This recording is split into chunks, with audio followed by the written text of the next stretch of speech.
Bonjour à tous, ravi de vous retrouver dans Smart Job, votre rendez-vous emploi RH Management, débat, analyse, expertise et vos rubriques habituelles évidemment. Bien dans son job aujourd'hui, on parle des sportifs et des sportifs de haut niveau avec des compétences transférables. Oui, on va en parler avec Sophie Domenech-Vindex, elle est sportive de haut niveau et chef de projet JO 2024 à l'APEC et elle sera évidemment en première ligne à l'occasion de ces JO à Paris. Elle est notre invitée. Le cercle RH, entreprendre en couple, ça c'est un sujet très intéressant de sociologie. Est-ce que c'est une bonne ou une mauvaise idée? On en parlera justement avec des acteurs qui sont en couple, qui ont monté leur entreprise et même certains qui se sont séparés. On fera le point avec des experts pour parler de ce sujet, de ce sujet très sociologique. Et on terminera notre émission avec Fenêtre sur l'emploi, les aspirations professionnelles des demandeurs d'emploi. Quels sont les freins qui sont difficiles pour accéder à l'emploi, le transport, évidemment l'âge? On fera le point avec Nicolas Montetago, il est CEO et directeur général de VisiPlus Academy. On terminera l'émission avec lui. Tout de suite, c'est bien dans son job.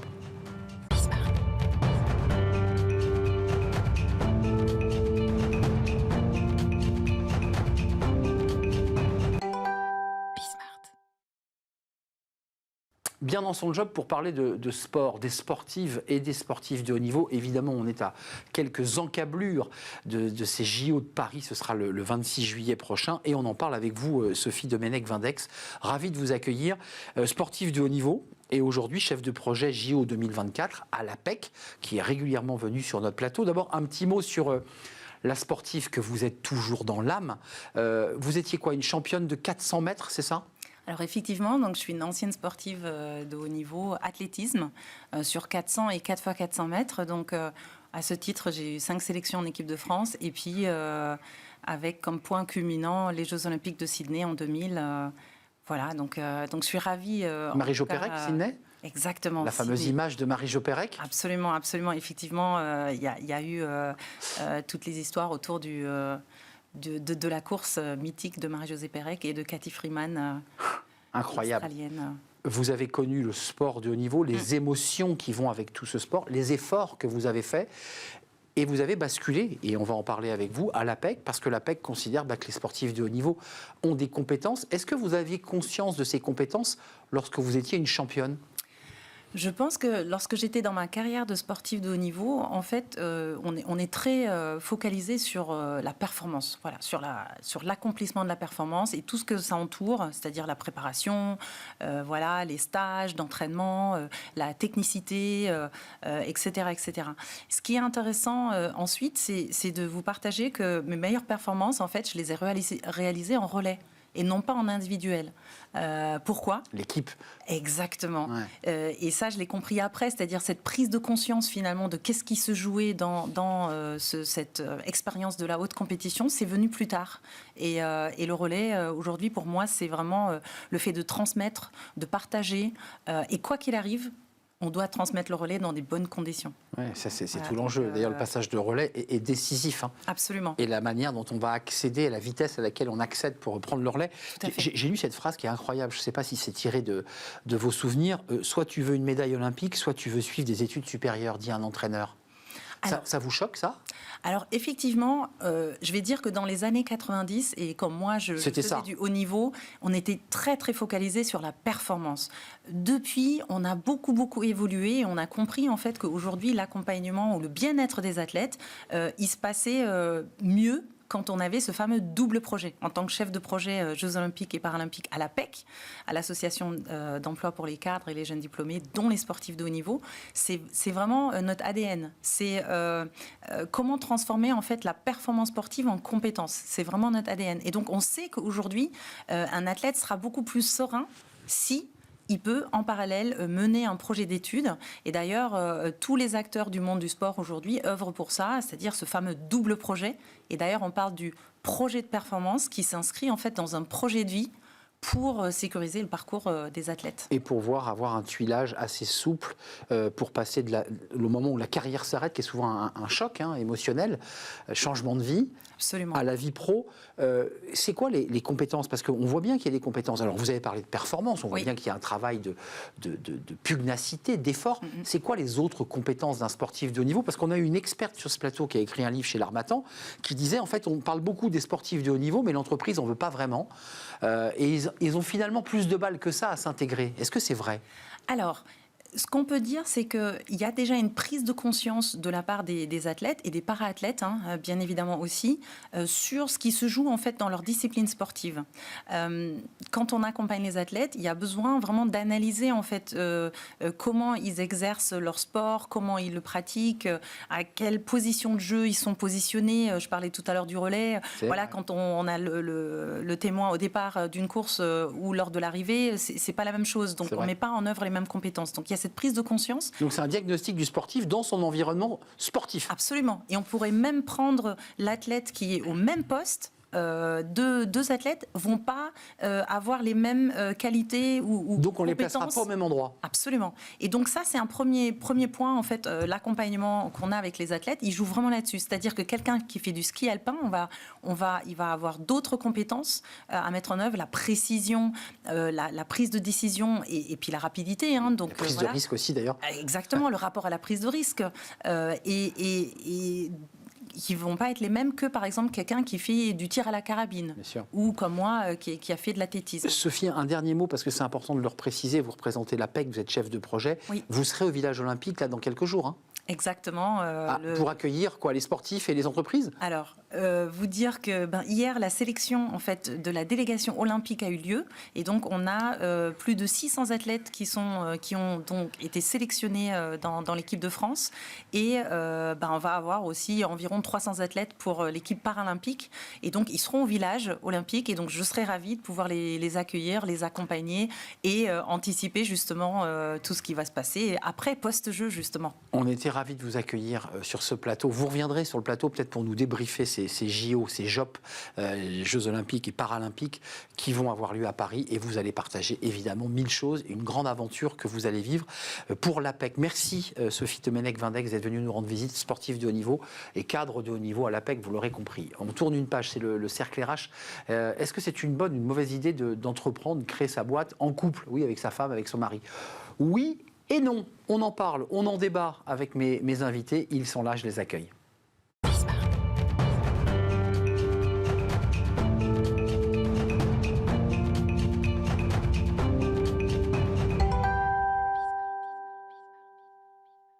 Le cercle RH, entreprendre en couple. Oui, c'est un sujet de sociologie, c'est un sujet d'études.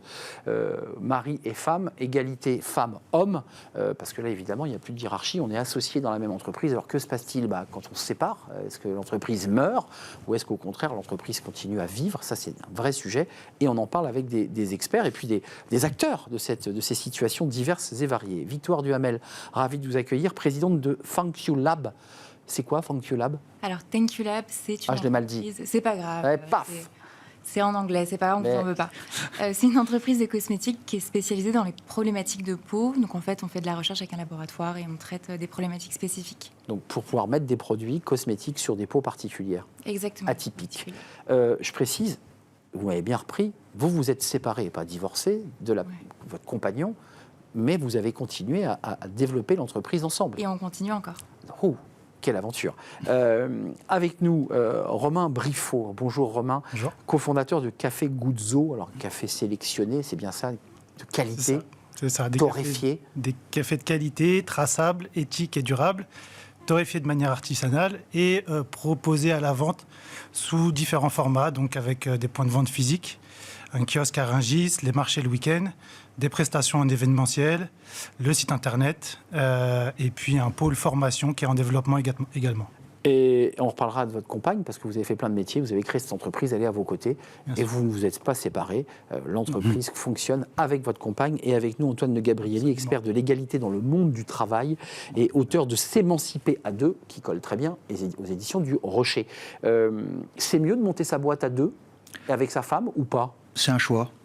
Il faut d'abord avoir envie. ce qui n'est pas si courant, mine de rien. Mais c'est un choix, et c'est un choix qui, en fait, aujourd'hui est relativement original. Il faut juste se rappeler que dans le temps, il n'était pas. Jusqu'en 1850, tous les couples travaillaient ensemble. Tous les couples. Agriculteurs, artisans, commerçants. Absolument. Et c'est encore vrai aujourd'hui, d'ailleurs. C'est encore vrai aujourd'hui, absolument. Mais effectivement, dans l'économie moderne, celle des cadres d'aujourd'hui, c'est beaucoup plus rare. C'est-à-dire que dès lors qu'on est diplômé, c'est beaucoup plus rare. C'est un choix, c'est souvent un choix de vie, une envie de travailler ensemble, une envie de vivre ensemble. Une deuxième vie, parfois. Oui, ça peut être une deuxième vie, mais en fait, ce qui est essentiel, c'est que c'est des gens, souvent, qui ont la même approche, c'est qu'ils se disent, quitte à bosser 12 heures par jour, quand on est entrepreneur, c'est vraiment ça, autant bosser ensemble, comme ça, au moins, on se verra. Ça, c'est vrai. Je précise, on y rentrera peut-être un peu dans le détail, mais il y a eu un débat sur la place des femmes agricultrices, oui, bien sûr, qui n'avaient pas de droit à la retraite, qui très n'avaient globalement pas de salaire. Il faut quand même préciser qu'à l'époque, les femmes, elles étaient un peu des compléments d'activité, mais elles n'avaient aucun statut social, et c'est un vrai sujet. C'est vrai. Ce qui n'est pas votre cas. Parce que vous avez démarré la boîte avec votre compagnon, les choses ont éclaté sur le plan affectif, mais elles se sont maintenues sur le plan professionnel. Et même renforcées. Et renforcées. Et c'est moi qui suis d'ailleurs front par rapport à lui, qui est plus... la preuve, c'est qu'il n'est pas là aujourd'hui. Lui s'occupe plus de la logistique, de l'administratif. C'est lui qui tient la baraque. Et c'est moi qui essaye de l'emmener quelque part, même si ça fonctionne évidemment à deux. Mais c'est un cas de figure qui est plutôt rare, parce qu'on a l'habitude de voir les hommes qui prennent un petit peu plus les devants et les femmes à l'arrière. Et là, c'est l'inverse. Alors, c'est un produit plutôt féminin, même si les hommes mettent de la crème, mais c'est plutôt un produit en l'occurrence, c'est unisexe, parce qu'on traite des problématiques de peau qui concernent à la fois les femmes et les hommes. Donc, À l'origine, vous vous retrouvez dans l'histoire, vous démarrez l'histoire ensemble parce que, vous vous aimez et que vous dites il faut vivre tout ça à fond, vie perso, vie pro. Ça s'est passé comme ça, ou peut-être je me trompe? Vraiment, ça a démarré par hasard. J'étais en stage en cabinet d'avocat. Thibaut vient me chercher à la sortie. Et non seulement je me rends compte que le métier d'avocat est pour moi absolument abominable, et en plus de ça, j'ai ce problème de peau qui me complexe. Et je lui dis, écoute, je trouve pas de solution sur le marché. Je pense qu'il faut en faire une. Et à ce moment-là, il marque une pause, il me dit, Victoire, je crois que tu es en train de parler de l'entreprise de ta vie. Et à ce moment-là, c'était une évidence. Je lui demande, est-ce que tu veux le faire avec moi? Et ça a vraiment démarré de manière très naïve, sans avoir réfléchi, ni les tenants, ni les aboutissants. Et la preuve, c'est qu'on n'avait pas prévu de se séparer au milieu, mais c'est ce qui s'est passé. Incroyable histoire, et l'entreprise est là, et elle continue à se développer. Côté Café Guzzo, plein de métiers, une rencontre, j'imagine, avec votre compagne, peut-être même votre femme. Oui, c'est ça, notre mariage. Un mariage, et j'allais dire l'association des dieux, c'est-à-dire mariage et boîte. Oui, c'est pas rien, parce que vous dites, on prend pas un risque.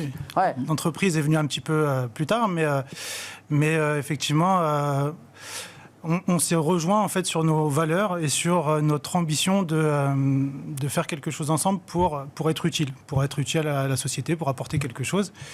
Et donc c'est vraiment, on va dire, nos valeurs et notre éthique qui nous ont réunis. Et puis le fait que professionnellement parlant, on n'était pas spécialement heureux dans nos trajectoires salariales, et que du coup on s'est dit créons quelque chose ensemble, quoi. Je ne veux pas rentrer dans les détails du couple, parce que l'argent, c'est le sujet le plus tabou, mais associé à 50-50, parce qu'il faut se répartir les parts, parce que malgré tout, il faut aller chez l'expert comptable, il faut parler argent, enfin, je veux dire, il y a des dividendes, il y a tout ça, quoi. Comment ça se gère, ça ? Je vous vois sourire. On communique et puis on se met à plat sur... Oui, parce qu'il y a quand même l'enjeu du couple, c'est-à-dire on va faire les courses, on vit des choses, on part en vacances, puis après il y a aussi l'enjeu, comment on fait pour les dividendes, comment on se répartit l'argent, enfin je vous vois sourire, mais oui, c'est un sujet quand même. Alors, il y a un sujet sur l'actionnariat, mais le sujet principal, c'est est-ce qu'on co-dirige ou pas ? C'est ça. Si on co-dirige, normalement, les bonnes cartes sont posées sur la table. S'il y a une hiérarchie dans le couple, c'est souvent beaucoup plus compliqué et c'est souvent peu durable. Donc, le critère de réussite des boîtes familiales, des boîtes de couple, c'est l'égalité. C'est ça. Je suis un contre-exemple. Victoire. C'est vrai ? Alors, le pauvre Thibaut était face à une juriste quand même si je ne suis pas devenue avocate. Elle connaissait le droit. Je connaissais le droit, donc mon droit des sociétés nous avait dit surtout, si un jour vous créez une entreprise, surtout pas. Ne faites jamais de 50-50, parce que le jour où il y a un désaccord, il faut que quelqu'un puisse trancher. C'est vrai. Moi, j'ai été très claire avec Thibaut dès le début. Je lui ai dit, j'aurai un grain de maïs en plus. 51-49, quoi. Même pas, non, on était à 50, j'étais à 50,01 et lui 49,... Mais il y avait C'était mieux, et je trouve que quand les choses sont dites et qu'elles sont claires, il n'y a pas de raison de les remettre en question. Mais la séparation n'a pas eu d'incidence, Victoire, enfin, en disant, écoute, je peux pas... Ça ne peut plus continuer, parce que quelque part, les deux sont tellement imbriqués les uns aux autres que ça pouvait avoir une incidence. Il peut y avoir un pacte d'actionnaires aussi. Ou un pacte d'actionnaires si vous avez signé un pacte. Je crois que quand on se veut du bien, il n'y a pas de raison que ça se passe mal. Il y a toujours un temps d'adaptation, ça a été notre cas. C'est moi qui suis partie, donc Thibaut m'en a voulu pendant un temps. Et en fait, je lui ai laissé le choix. Je lui ai dit, écoute, si tu as envie d'arrêter, arrête. Et si tu as envie de continuer, sache que la porte est grande ouverte. Moi, j'y crois beaucoup à cette entreprise et j'ai toujours envie de le faire avec toi. Donc, on a réussi à segmenter les deux. Et il m'a dit, je reste. Et aujourd'hui, on est 5 ans après la séparation. On est meilleurs amis. Thibaut fait partie, je le considère comme un membre de ma famille. On est hyper heureux de le faire ensemble. C'est génial. Et là, vous êtes en couple, donc mariés. C'est le même rêve que vous aviez au début, où les choses grandissent, évoluent, se transforment, on ne voit plus les choses pareilles? Stratégiquement, je parlais. Je ne parlais pas de l'amour que vous portez pour votre compagne, mais il y a parfois des enjeux stratégiques. Vous voulez peut-être investir à l'étranger. Elle vous dit, bah non, c'est pas possible, je veux rester en France. 1000 questions qui se posent dans une entreprise. On évolue avec notre entreprise et de manière assez complémentaires tous les deux. Et du coup, on partage les mêmes ambitions qui n'étaient pas les mêmes, effectivement, au départ. Mais aujourd'hui, on partage les mêmes ambitions de développement qui ont grandi avec l'entreprise. Concrètement, ça, vous qui observez cet univers, parce que vous avez fait un travail de sociologie, en fait, il y a 1000 cas de figure, en fait. Il y a 1000 cas de figure, exactement. Chaque couple a une histoire particulière, en fait. Ce qu'on voit quand même plus couramment que l'autre cas, c'est des couples, en fait, qui arrivent très bien à travailler ensemble, qui parfois, dans la vie privée, ont les problèmes que tous les couples rencontrent, mais qui travaillent très bien ensemble. Donc, le travail, en fait, réunit, fédère, unit les couples qui ont commencé ensemble, évidemment. Mais vous vouliez insister sur le fait qu'il y avait quand même une inégalité dans les années 50, 60, 70, où le gars était commerçant, disait à sa femme, tiens, mets-toi à la caisse, à la boulangerie, et tu vas me gérer la caisse, sauf que c'était un salaire au black, qu'elle est avec la retraite. Non, mais je veux dire, c'est un sujet. Il y a un tas de métiers où le statut des femmes était inexistant. Des épouses d'artisans, d'agriculteurs étaient inexistants. Ça, c'est réglé maintenant. Dans les entreprises créées par les couples aujourd'hui, en général, les hommes et les femmes ont à peu près le même statut, sinon même exactement le même.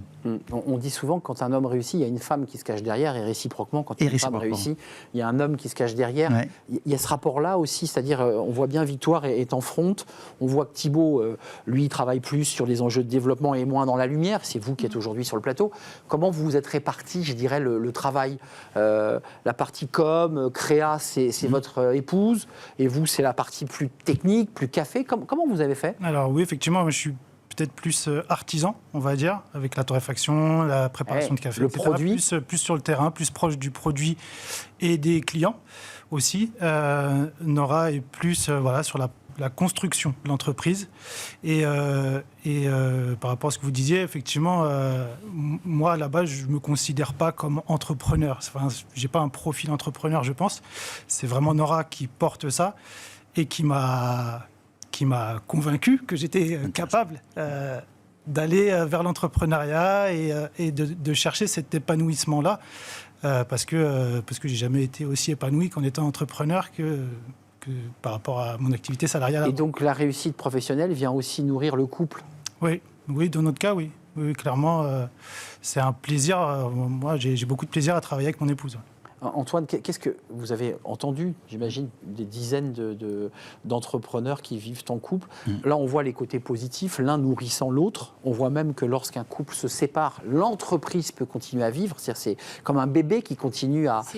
C'est cette histoire-là que vous nous racontez. Il y a quoi d'autre comme difficulté ou comme point noir? Les difficultés, c'est qu'on peut devenir une bulle à deux. Et qu'il n'y a plus rien en dehors du couple. Et là, ça va appauvrir à la fois le couple et à la fois l'entreprise. On fait comment? On se donne des sas? On se dit, tiens, je vais un peu t'oublier pendant un week-end, je vais aller voir mes potes et faire du sport? Alors, ça peut. Là encore, il y a 1000 solutions. Mais en fait, c'est une préoccupation à avoir. C'est-à-dire qu'en fait, toute ma liberté n'est pas dans mon couple et mon entreprise. J'ai aussi un jardin, pas forcément secret, mais un jardin à moi et elle a un jardin à elle. On a chacun une capacité à s'ouvrir professionnellement comme dans la vie privée sur des choses qui ne regardent pas le conjoint. Sinon, on est 100% du temps ensemble et là, ça peut être problématique. Ça n'est pas toujours. Parfois, les gens adorent être tout le temps ensemble, mais ça peut être problématique. Il y a des grandes entreprises comme ça qui ont des fleurons. Il y en a très grandes. Vous avez Ferrero qui est très connu. Vous avez Charles et Ames aussi. Vous avez Victoria Beckham et David. Vous avez BioNTech, ceux qui ont inventé le vaccin ARN. Caudalie, bien sûr. Non, il y a des très grandes réussites. Mais vous regarderez, c'est toujours des couples qui sont co-dirigeants.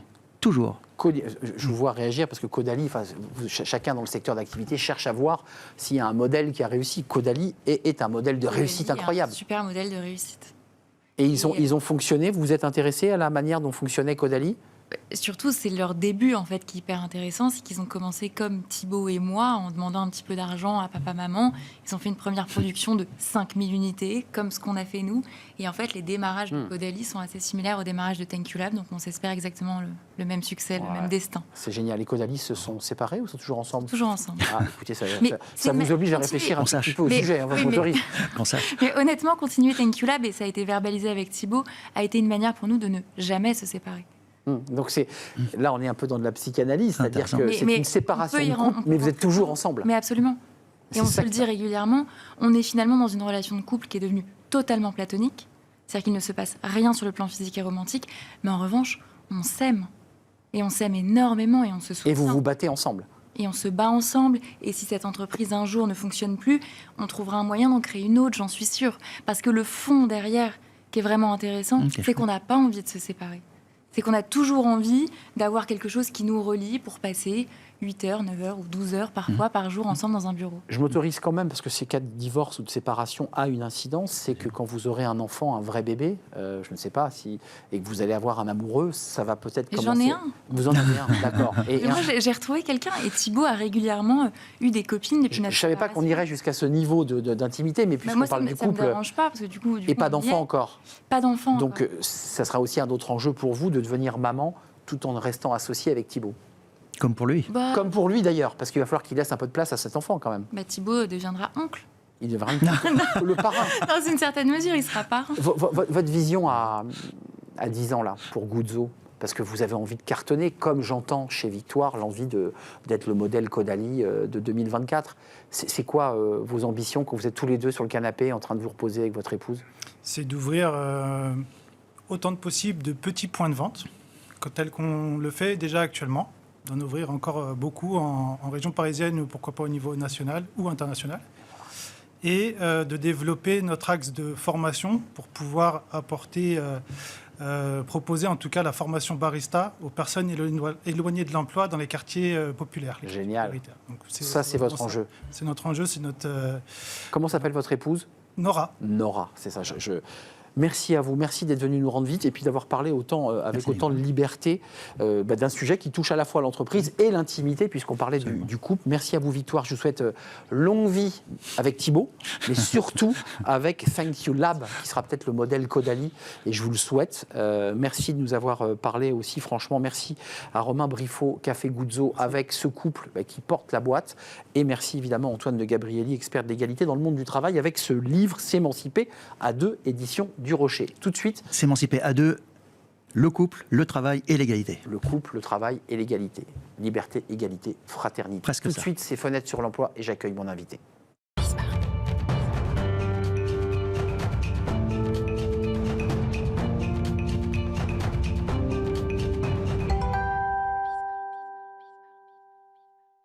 Fenêtre sur l'emploi et on termine par cette question. Quelles sont les aspirations professionnelles des demandeurs d'emploi, ceux qui sont accompagnés ? On va essayer d'en savoir plus avec Nicolas Montetago. Bonjour Nicolas. Bonjour Arnaud. Ravi de vous retrouver. Vous êtes le directeur général de Visiplus Academy. Vous êtes déjà venu sur le plateau de Smart Job. Alors là, vous avez sous le bras une étude, parce que c'est un peu le fruit du travail que vous menez avec les demandeurs d'emploi, que vous accompagnez. Une étude assez passionnante, à la fois sur leurs aspirations, mais j'ai envie de dire aussi sur leurs contraintes. On découvre que, évidemment, l'enjeu, c'est d'accéder à l'emploi, mais pour y accéder, il y a plusieurs contraintes qui rendent difficile l'accès à l'emploi. L'accès à l'emploi, en fait, c'est un triptyque. C'est d'abord la formation. Et souvent, les demandeurs d'emploi n'y pensent pas assez, en particulier les seniors, les plus de 50 ans. C'est un vrai levier qu'ils n'utilisent pas assez. Il y a 10 points de moins d'intention de formation entre les populations et les seniors, et c'est quand même un problème. Le deuxième sujet, c'est la connaissance de l'entreprise. Et c'est vrai que notre étude, elle montre que dans les freins, il y a environ un tiers des personnes qui disent « je veux être formé à mieux connaître l'entreprise, à savoir comment m'insérer dans l'entreprise ». Et puis quelque chose qu'on n'attendait pas, c'est la confiance en soi. C'est un vrai obstacle. 36% des sondés disent que c'est un obstacle à leur retour à l'emploi, et ça, il faut travailler dessus. Donc en fait, le vrai plan d'action pour ramener les personnes éloignées de l'emploi vers l'emploi, c'est un triptyque entre formation, connaissance de l'entreprise, et puis personnalisation de l'accompagnement pour donner confiance en soi. Ça veut dire que ça a un vrai coût pour la collectivité, c'est-à-dire qu'il faut quand même accompagner les gens en entreprise, il faut leur donner des formations. Oui, il y a des organismes de formation qui savent très bien faire. Chez VisiPlus Academy, on a des taux supérieurs à la moyenne en région Île-de-France sur le retour à l'emploi des seniors. Grâce justement à cet accompagnement. Grâce à cet accompagnement individuel, cette connaissance du monde de l'entreprise aussi, et puis à nos formations diplômantes. Les principales difficultés, et ça vous les avez évidemment sondées, puisque c'est un sondage à travers un échantillon, les moyens de transport. Les moyens de transport. Ça, on l'entend régulièrement. C'est la deuxième raison. Voilà, je veux bien accéder à cet emploi, mais j'ai pas le permis, j'ai pas la voiture, j'ai pas le bus qui m'y emmène. L'âge. C'est un vrai sujet. L'âge, on s'attendait vraiment pas à ce résultat. C'est cité près d'un tiers des répondants. Évidemment, c'est plus fort chez les personnes de plus de 50 ans, mais en fait, tout le monde considère, c'est amusant, les jeunes sont trop jeunes, les vieux sont trop vieux, ceux du milieu se posent des questions. En fait, voilà, ça concerne tout le monde. Et qui renvoie d'ailleurs à ce que vous évoquiez tout à l'heure, qui est la relation à la confiance. Je suis trop jeune, j'y pourrais pas. Je suis trop vieux, j'ai passé l'âge. Et au milieu, je suis pas sûr d'avoir l'expérience. Et puis ensuite, il y a les problèmes de santé. Ça, c'est assez intéressant. Alors, parmi lesquels il y a le handicap visible ou invisible. Exactement, particulièrement pour les populations en situation de handicap. C'est bien supérieur à la moyenne et c'est tout à fait compréhensible. Et d'ailleurs, ces personnes sont souvent en demande d'un accompagnement supérieur, environ 6 points, et c'est normal parce que c'est des situations particulières qu'il faut traiter de façon personnalisée. Dernier point, les deux derniers items qui sont très intéressants, et on le comprend, le manque de qualification. Ça veut dire que même lorsqu'on est accompagné, ce n'est pas un diplôme.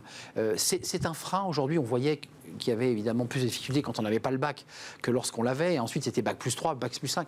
Le manque de qualification est un frein évident à l'accès à l'emploi. Oui, tout à fait. Particulièrement pour les populations jeunes et moins qualifiées, évidemment. Et en fait, c'est pour ça qu'il y a un besoin fort de formation, mais de formation professionnalisante, qualifiante, diplômante. Ce n'est pas des formations pour... Et enfin, le manque d'expérience. Alors là, on comprend bien qu'on ne s'adresse pas aux seniors, mais on est sur les 18-24 ans. Et ça, c'est la difficulté qu'ils rencontrent, ces jeunes, parfois pas diplômés ou qui ont quitté l'école un peu tôt. Ouais. Ils se retrouvent totalement démunis. Sauf qu'il y a des dispositifs, il y a l'alternance. L'alternance est un chemin vers le retour à l'emploi. On n'y pense pas assez, particulièrement pour les populations jeunes. Après, sur les autres populations, il y a d'autres dispositifs comme la POEI, la préparation opérationnelle à l'emploi individuel, qui permet de se former avant un emploi sous promesse d'embauche. Voilà. Donc il y a tout un tas de dispositifs méconnus. À travers cette étude... Qui permettent d'acquérir, pour répondre à votre question, une expérience professionnelle. À travers l'étude, vous dites quoi? Quel est l'élément sur lequel on doit appuyer pour aller, et on l'a entendu régulièrement sur ce plateau, notamment de la bouche d'Elisabeth Borne à l'époque, d'aller vers le plein emploi? Parce que l'enjeu quand même de tout ça, c'est exactement ça. C'est le plein emploi. Aujourd'hui à 7,5% de taux de chômage. Et pour aller vers le plein emploi, il faut travailler de façon plus spécifique les personnes éloignées de l'emploi, donc avec ce triptyque, formation, lien avec l'entreprise et puis accompagnement personnalisé. Donc ça veut dire que focus formation, personnaliser les formations et vous le redisiez, il faut le redire encore une fois, armer en confiance des gens qui, quand même il faut le dire, pour les seniors, ont été brisés. C'est ça l'enjeu. Oui, mais quiconque s'est déjà retrouvé en situation de chômage, on perd une confiance en soi immédiatement. Et en fait, c'est le travail de l'accompagnement. D'ailleurs, notre étude montre que les personnes éloignées de l'emploi sont globalement bien accompagnées, mais il faut des démarches plus personnalisées, plus fortes. Voilà. Et plus spécifique. Et plus personnalisé, vous avez raison, que de massifier des formations qui ne correspondent pas à tout le monde. Merci Nicolas Montetago, c'était un vrai plaisir de vous accueillir. Vous êtes le directeur général de VisiPlus Academy, donc qui accompagne notamment ces demandeurs d'emploi, femmes et hommes seniors ou jeunes, et intégrés au groupe Octogone. Octogone comme la bataille... Comme l'accompagnement. Comme l'accompagnement, d'accord, c'est ça, la bataille de la formation. C'est ça, exactement. Merci de nous avoir rendu visite, merci à toute l'équipe qui m'a accompagné, merci à Romain à la réalisation, merci à Saïd au son, et merci à l'équipe de programmation, l'incontournable Nicolas Juchat et Alexis Mathieu, que je salue et que je remercie pour leur engagement. Merci à vous, évidemment, pour tous vos messages. Je vous dis à très bientôt. Bye bye.